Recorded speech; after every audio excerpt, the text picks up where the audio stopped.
Apologies, mi español no es suficiente para hablar las ideas. Excuse me for that. Lo siento muchísimo. I have to speak in English. It's wonderful to be here back again. And I really want to thank Kai. You have been a dear friend and a trusted friend, a committed civil servant who has the foresight and wisdom to support what makes sense. Really thank you on behalf of the United Nations for that. You have helped the network to get off the ground, and we have these wonderful people now, the steering committee, who has been working for so hard for the last year, and Gustavo, you have been a pillar and a driver in this. So have the other steering committee members, and I talked with Rodolfo a bit on the way here, and I understand how much work and effort has been put into relaunching the Global Compact Mexico. I'm truly impressed. And I will speak on the network in just a moment. What I want to do is share 3 points with you.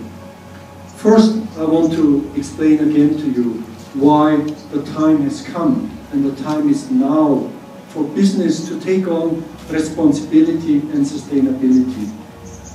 And secondly, I want to speak to network formation and the power of collaboration through a network, in the hope to give you encouragement to move forward and do even greater things in the months to come. And thirdly, I may want to become a little bit global then and put this into a bigger context of where the world is moving and why it's so important what is going on here in Mexico and what you are doing as a business person, as an executive, as a civil society representative. So let me start with the first one. The business case for sustainability. For the past 10 years now, there have been many people out there who argued the relationship between business and society has changed in a way that what used to be called non-financial issues, environmental, social, governance, and how you deal with community and how you interact, is also becoming important. While not yet always quantifiable in financial terms, it intuitively has been increasingly understood that these issues matter.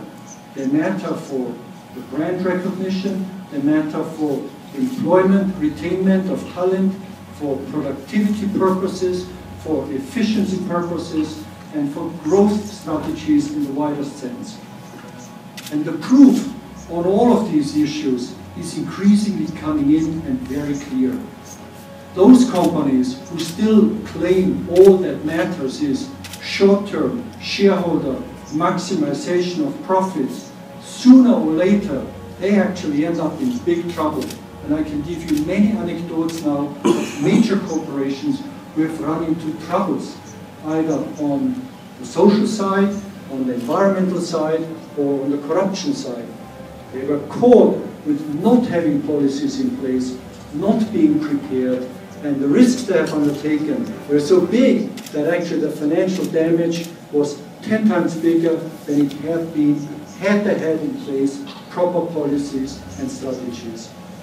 The reverse is true on the opportunity side.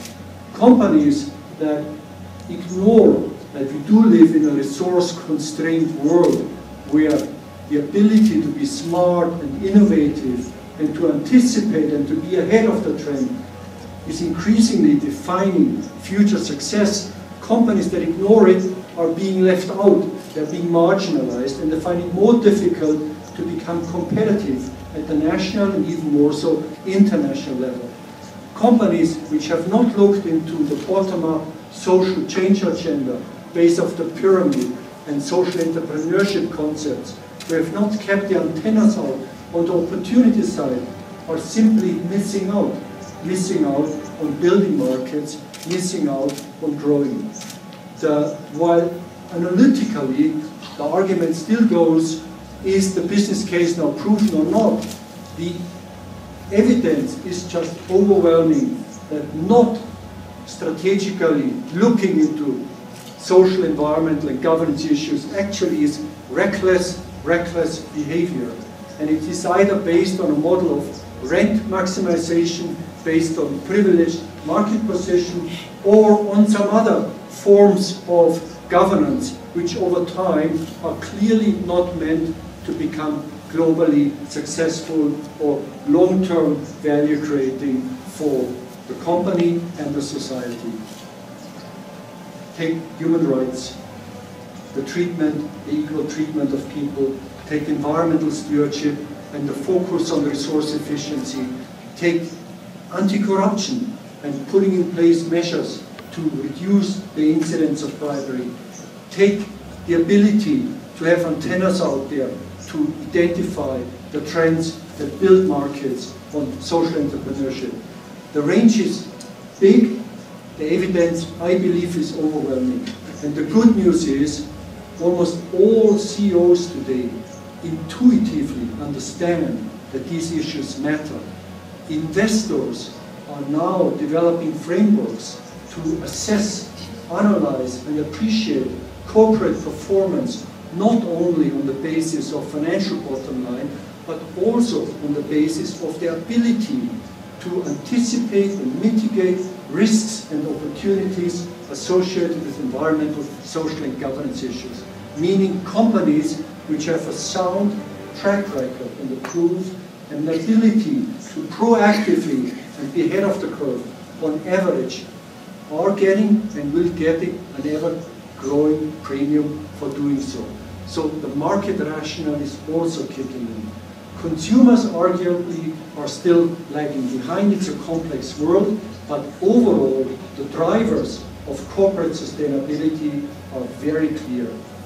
If you look forward in the world where we're moving to more resource constraints, whether it's water, access to energy, its price level, the pollution aspect, if you look at the demographic changes, no doubt, if you look at social inequality trends, which scarily, globally, are deteriorating, no doubt, these issues will not go away, they will gain ever more importance.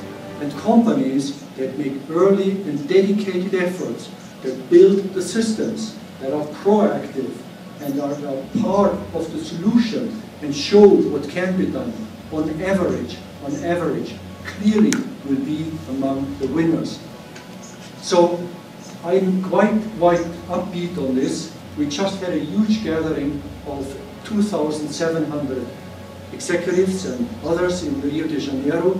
We had a parallel conference to the Rio conference, and it was wonderful to see companies from more than 100 countries dedicated to the agenda. And they embraced the compact. Why? Because the principles are universal. They are understood everywhere. They are a common benchmark against which all companies can put their strategies. And that's kind of the core strength of the initiative. It is also voluntary, meaning it depends really on the participants, what they make out of it. And it is CEO-led, meaning it has to start with the top to speak the right language, to do the right language. Now, I would be lying to you if I were telling you all is going fine. We have three big problems. First, at the corporate level. Even those who are quite deeply engaged still find it enormously difficult to come to grips with issues. CEOs, while intuitively recognizing the importance of the issues and being willing to do something, often get stuck in how to implement it. There's a huge gap between perception and recognition of the importance of the issues and actual implementation. The good news here is today there's lots of tools and mechanisms available to help on that way of change. And what the network is building up and what it is offering already is a critical component here. So my first point is really the case for corporate sustainability is now established. It is getting ever stronger, and the timeliness of moving ahead now is now and not later. The second point is on the network and what it takes. Yes, all of you have internal challenges. We live in an enormously imperfect world.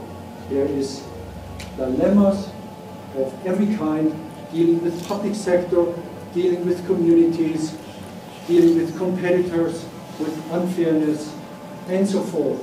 We live always in imperfect worlds. What can you do? The first thing you can do is, within your own company, make as much progress as you can. Make sure that you embrace the principles, not only at the top, but you internalize it in your own operation. Use the communication on progress annual measurement, not as a duty to report and to click off boxes, but to genuinely benchmark yourself, to find out where you stand, where are your strengths, where are your weaknesses, and then use the network to compare openly with each other. Form small groups, by sector, cross-industry, discuss where are the problems, where are the solutions. Then consider how you can collaborate, because many of the issues out there you cannot solve, even if you are the biggest company in the country. You need collaboration. Make use of the network to build teams of like-minded, committed individuals. So this is where the network really comes in. And the good news here is that worldwide, the idea of collaboration on social, environmental, and governance issues is getting a lot of traction, because companies see the benefit of sharing kind of the risk, of collaborating, of pooling their efforts, and thereby having a much bigger impact.